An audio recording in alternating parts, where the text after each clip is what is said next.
सदगम है। ये क्या है? मंत्र है।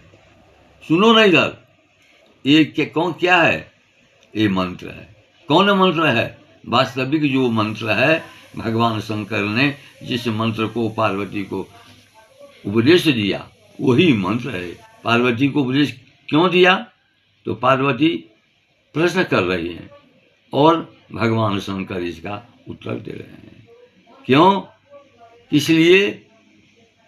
किस लिए बोलो ना, किस लिए? क्यों? इसका कारण क्या है? इसका कारण यही है, संसार जो है सो असत्य स्वरूप है।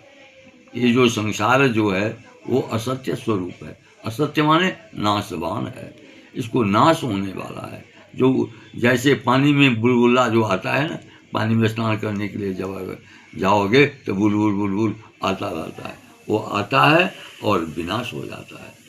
जैसे उत्पद्यन्ते विलीयन्ते दरिद्राणाम मनोरथा, उत्पन्न होता है, फिर उसका प्रतिपादन होता है, फिर नष्ट हो जाता है।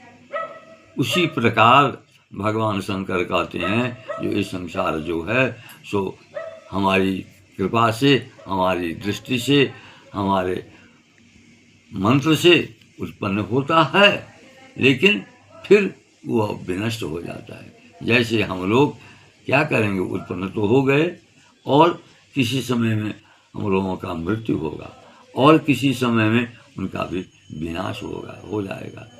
इसलिए भगवान शंकर कहते हैं ये संसार अनित्य है, ये संसार नाशवान है, इस संसार का कोई अस्तित्व है नहीं, क्षणिक है, एक क्षण के लिए है।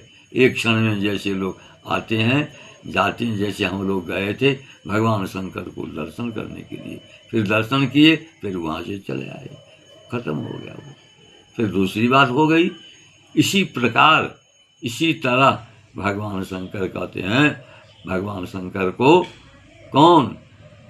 वो जो उनका जो भक्त है, उनके ऊपर में, उनके चरण में, उनके पाँव में जिनका प्रेम है, वो लोग कह रहे हैं।